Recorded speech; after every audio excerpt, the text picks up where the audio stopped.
left-wing coalition leads French parliamentary elections.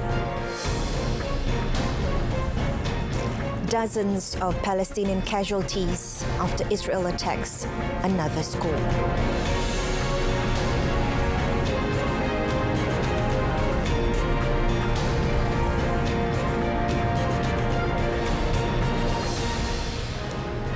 Salam Malaysia Madani and good afternoon. Thanks for joining us on World Today with me, Renee Fong. Exit polls suggest the left-wing coalition is leading in Sunday's French parliamentary elections, with its leader celebrating the projected victory and calling on the president to acknowledge defeat. According to pollsters' projections, no group won an absolute majority in the second round of the poll, which leaves France without any clear path to forming a new government 3 weeks before the Paris Olympics.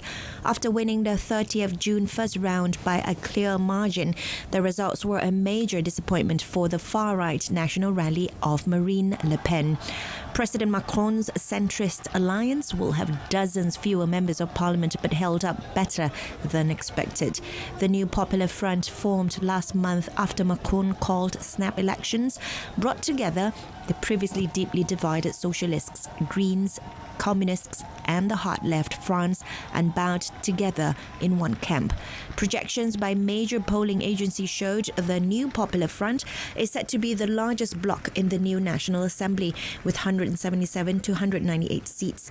Macron's alliance on 152 to 169 seats, and the National Rally on 135 to 145 seats. This means no group is even close to the 289 seats needed for an absolute majority, and it remains unclear how a new government can be formed.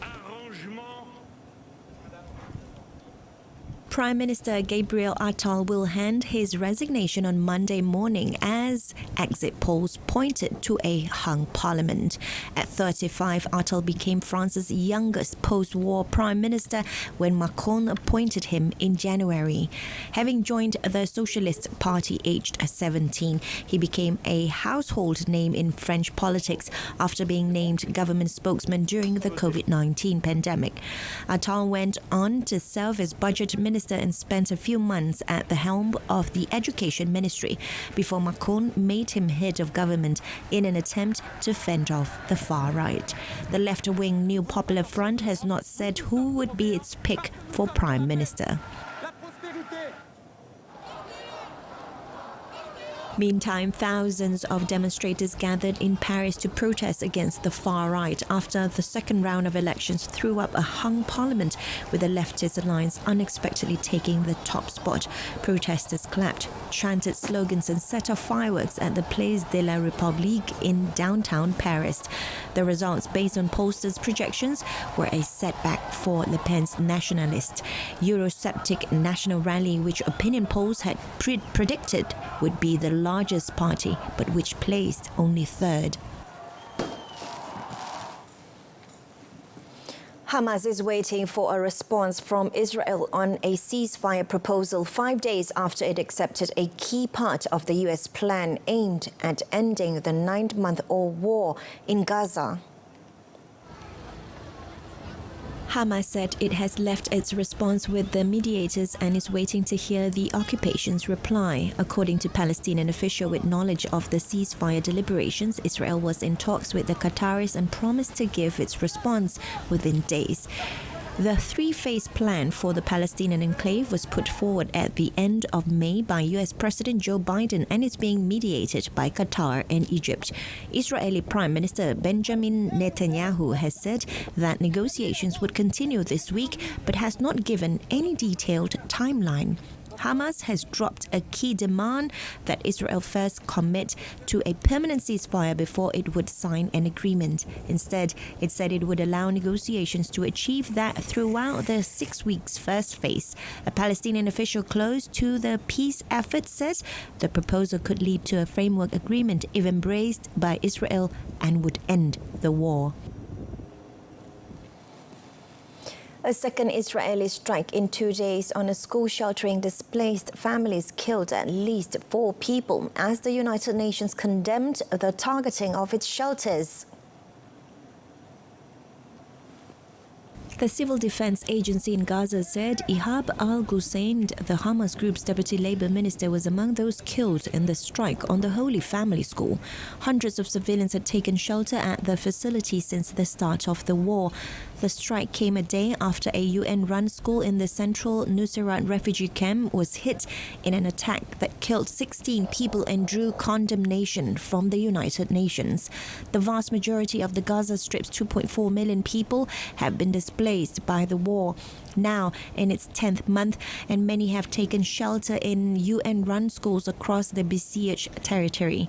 The UN Agency for Palestinian Refugees, UNRWA, expressed outrage at the repeated attacks on its premises. Its spokesperson, Juliet Terima, said that 190, or more than half, of the agency's facilities in Gaza have been hit, some more than once since the war began on 7th October. Terima said there have been 450 incidents involving UNRWA buildings during the war, adding that the damage is unprecedented in the history of the UN. Meanwhile, thousands of Israeli protesters gathered outside Israeli Prime Minister Benjamin Netanyahu's private home in Jerusalem, calling for the government to resign and for the release of hostages held by Hamas. Protests aimed at pressuring the Israeli government to reach a hostage deal with Hamas took place across the country, with demonstrators blocking roads and picketing the homes of government ministers.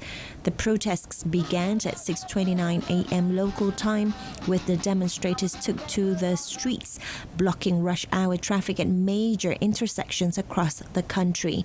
Efforts to secure a hostage deal between Israel and Hamas in Gaza after 9 months of war have gained momentum in recent days, with officials expressing optimism but saying gaps remain between the sides. Iran's Masoud Pezeshkian will be sworn in before Parliament in early August as the Islamic Republic's 9th president. Quoting Member of Parliament's presiding board, Mojtaba Yousefi, state media reported that the swearing-in ceremony will be held on 4th or 5th of August. The president will have 15 days to present his proposed ministers to the parliament for a vote of confidence. Iranian presidents-elect are required to take an oath before parliament before officially taking office. The swearing-in ceremony takes place after the president-elect receives an official endorsement by the Islamic Republic's supreme leader. Iran's president is not head of state, and the ultimate authority rests with the supreme leader, a post held by Ali Khamenei for the last 35 years. Pezeshkian won a runoff election on Friday against the ultra-conservative Saeed Jalili to replace President Ibrahim Raisi, who died in a helicopter crash in May. Britain's new Prime Minister Keir Starmer vowed to work constructively with Scotland's nationalist government as he kicked off a trip aimed at improving ties between London and the UK's devolved nations. Starmer met with Scotland's First Minister and leader of the pro-separatist Scottish National Party, John Swinney, in Edinburgh, promising to reset a relationship that has at times turned sour in recent years. Well, there are clearly differences of opinion between us on some of the constitutional issues, but the point of this meeting was to reset the relationship in a respectful way, in a constructive way, and to recognise that on the economy, on energy, and very pressingly on Grangemouth, there's room for us to have a constructive way of delivering for very many people across Scotland. That's the mindset, that's the way we want to approach it, that's the change. For his part, Swinney said he was confident that UK and Scotland have established the foundation for a productive relationship, which he said would be based on renewed respect for the devolution settlement. The centre-left Labour Premier's visit to Edinburgh was his first stopover on a whistle-stop tour of Scotland, Wales and Northern Ireland. The UK's new defence minister, meanwhile, pledged to deliver more artillery guns, ammunition and missiles to Ukraine, stressing London's ongoing support for Kiev during a visit to the southern city of Odessa. John Healey, appointed Defence Minister on Friday by new British Prime Minister Keir Starmer, was visiting the port city, a frequent target of Russian missile and drone strikes, on his first international trip. Healey pledged a new package of assistance including artillery guns, 250,000 rounds of ammunition, demining vehicles, small military boats, missiles and other equipment. He also said a major UK aid package announced in April would be delivered in full to Ukraine within the next 100 days. In Odessa, he met Ukrainian President Volodymyr Zelensky and Defense Minister Rustem Umerov. Kiev has regularly complained about the late arrival of Western military supplies, which are vital to its outmanned and outgunned forces fighting off the Russian invasion.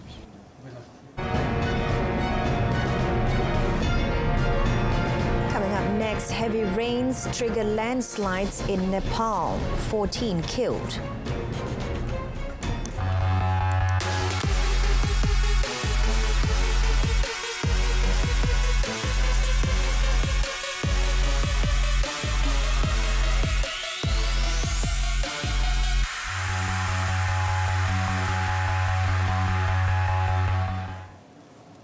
The West African bloc ECOWAS warned the region faced disintegration after the military rulers of Niger, Mali and Burkina Faso cemented a breakaway union. The three countries formed a confederation of Sahel states at a meeting on the eve of the Economic Community of West African States Leaders Summit, marking another test for the bloc. ECOWAS is already wrestling with financial trouble and challenges mustering a regional force. The head of the ECOWAS Commission, Omar Touré, said the Sahel countries' withdrawal risk political isolation, losing millions of dollars in funding and hampering freedom of movement. To complicate the situation, our region has become the arena of geostrategic and geopolitical rivalries and the theater of misinformation and disinformation that engenders mistrust among and within communities and undermines social cohesion. The juntas in Niger, Mali and Burkina Faso came to power in a series of coups over recent years and announced their intention to leave ECOWAS in January. Lashing rains in Nepal causing flash floods and landslides have killed at least 14 people across the country, with disaster teams searching for 9 missing. Police said those killed and missing are in multiple locations. Parts of Nepal have been receiving heavy rainfall since Thursday, prompting disaster authorities in the Himalayan nation to warn of flash floods in multiple rivers. There have been reports of inundation in several districts of lowland areas bordering India. Flooding in neighboring India as well as in downstream Bangladesh has also caused widespread damage and impacted millions. In India, floods have swamped the northeastern state of Assam, and the death toll from the downpours since mid-May has increased to at least 58. In low-lying Bangladesh, downstream from India, the Disaster Management Agency said floods had impacted more than 2 million people. Parts of coastal Texas were evacuated over warnings of flooding and power outages as the southern U.S. state braced for the arrival of Beryl, which was threatening to make landfall as a hurricane. The U.S. National Hurricane Center said in its latest update that winds were reaching 110 kilometers per hour as the tropical storm approached and was forecast to regain hurricane status before hitting the Texas coast. As Beryl's winds intensified, acting governor Ann Patrick called on Texans to be on alert, listen to local officials and leave the danger zone if possible. He noted that Beryl was likely to roar ashore between the city of Corpus Christi and Galveston Island. The city of Galveston, southeast of Houston, had issued a voluntary evacuation order for some areas. Hurricane Beryl left at least 7 dead after it tore through the Caribbean and Venezuela as winds at times reached Category 5 strength. Beryl is the first hurricane since the center records began to reach the Category 4 level in June and the earliest to hit the highest Category 5 in July. Still in the U.S., a widespread heat wave is expected to deliver a fresh batch of record temperatures along the U.S. West Coast as millions of Americans sweat through a heat dome that is also hovering over Arizona and Nevada. The National Weather Service said about 36 million people are under excessive heat warnings coming from the heat dome centered over California. High temperatures are forecast to meet or exceed daily high records in Washington state, Oregon, California, northern Arizona, and central Idaho. Temperatures are running as much as 20 degrees above normal this time of year in places such as Redding, a city in northern California that hit an all-time high of 48 degrees Celsius on Saturday. The National Weather Service is also warning of increased wildfire risks due to a mix of hot, dry, and windy conditions. In Southern California, residents were ordered to evacuate parts of Santa Barbara County, where the lake fire has scorched more than 13,000 acres since Friday. Some 39 migrants landed autonomously in Italian island of Lampedusa after traveling for 2 days at sea. The group, who departed from Libya, managed to reach the island without being detected by patrol boats and ended up on the rocks in the dark area of the island. Barefoot, they climbed from the rocks and reached the road, where a citizen spotted them and alerted the police. Authorities said most of them were from Egypt, Pakistan and Bangladesh. They reported being in a camp in Libya for 44 days before escaping and taking the perilous journey. In a time-honored tradition, a new cover for the Kaaba, known as Kiswa, was installed on Sunday, which marks the Hijri New Year in Saudi Arabia's Mecca. The cloth is woven from silk and cotton and adorned with verses from the Quran. A new one is made annually to be placed on the Kaaba in Mecca's Grand Mosque. The event marks a significant ritual in the Islamic calendar as Muslims welcome the new lunar year.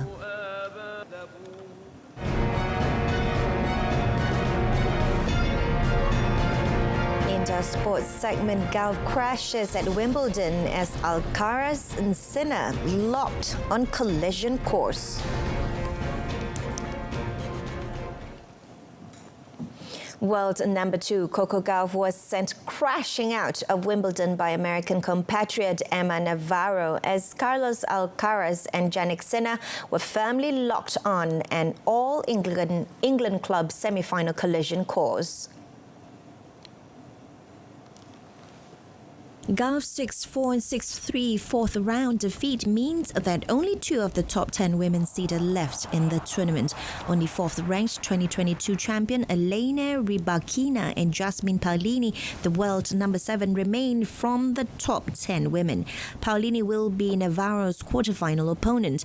Navarro, ranked 19th, reached the quarterfinals of a Grand Slam for the first time with her defeat of US Open champion Gauff. Gauff's shock defeat followed the unexpected exit of world number 1 Iga Swiatek in the 3rd round on Saturday. World number 3 Alcaraz defeated French 16th seed Hugo Humbert 6-3, 6-4, 1-6 and 7-5 to make the quarterfinals of a Grand Slam for the 9th time in just 14 appearances. However, it was another uncomfortable afternoon for the Spaniard, who had needed 5 sets to see off France's Tiafoe in the third round. His erratic performance on Sunday saw him drop serve 5 times and commit an uncharacteristic 33 enforced errors. The 21-year-old, bidding to become just the 6th man to win the French Open and Wimbledon back-to-back, eased through the first set under the centre court roof before crucially saving 4 break points in the 5th game of the second.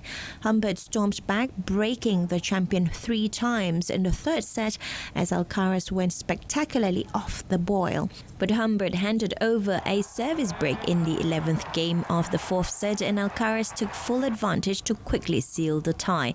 Alcaraz will take on American 12 seed Tommy Paul. Game, set a match, Alcaraz. 3 sets to 1, 6-3. Over in Court 1, top seed Sinner moved into the last 8 with a 6-2, 6-4 and 7-6 win over American 14th seed Ben Shelton. Victory also meant Sinner has made at least the last 8 in every tournament he has played in this year, improving his impressive win-loss record to 42-3. Sinner, who won his maiden slam crown at the Australian Open this year, will face Russian 5th seed Daniil Medvedev for a place in the semi-finals in a rematch of their final in Melbourne. Russian Medvedev progressed when Bulgarian 10th seed Grigor Dimitrov retired from their clash while trailing 5-3.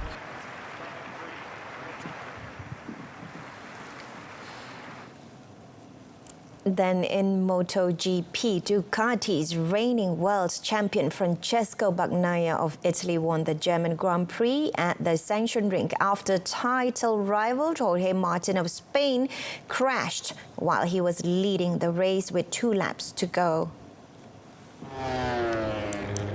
Martin appeared to have the race wrapped up but made a mistake and fell at turn 1 on the penultimate lap to hand the win to the double world champion.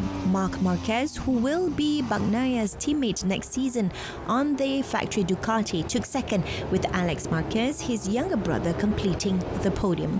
Martin's dramatic departure from the sightseeing stage gifted not only the race victory to Bagnaia but also the rider standings.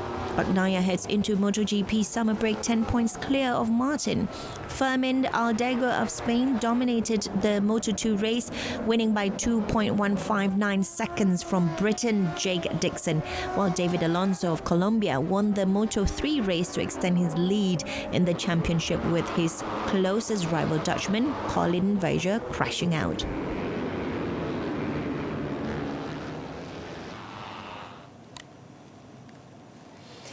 Moving into cycling, Tadej Pogačar was true to his swashbuckling style as he attacked defending champion Jonas Vingegaard relentlessly in a thrilling Tour de France 9th stage peppered with gravel roads on Sunday.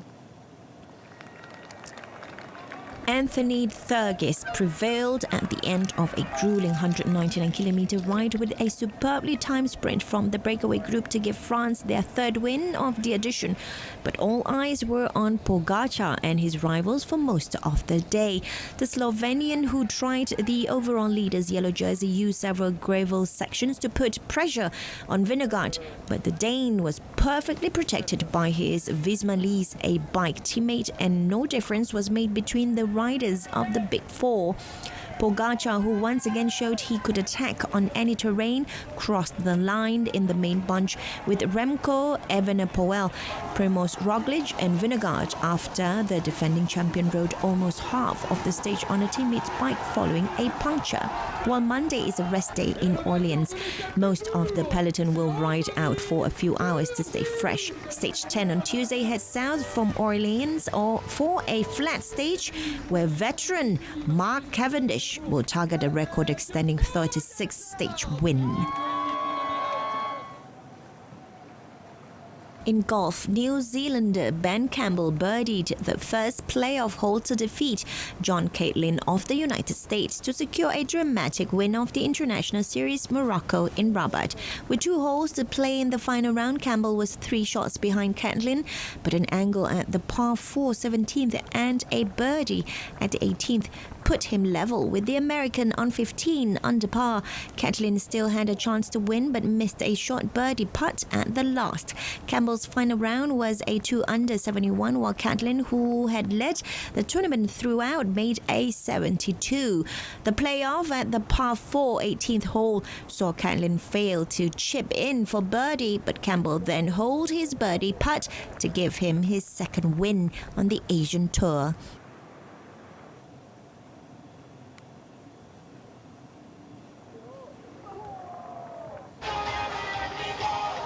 Volleyball players from different countries took to a floating court in Slovenia to play their sport in unusual surroundings.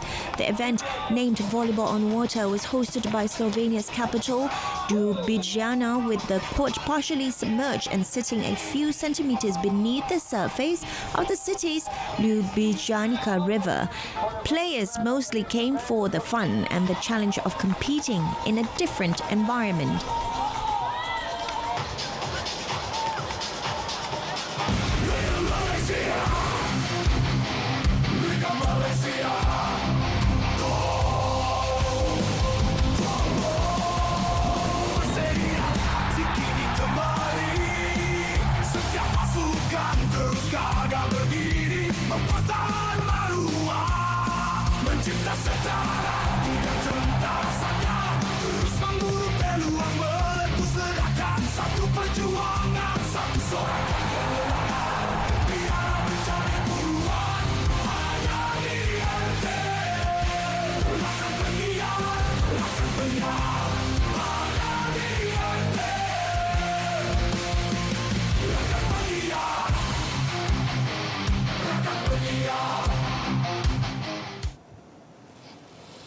And that's it for World Today's this afternoon. And in our top story, left-wing coalition leads French parliamentary elections as exit polls show gains. I'm Renee Fong from the river to the sea.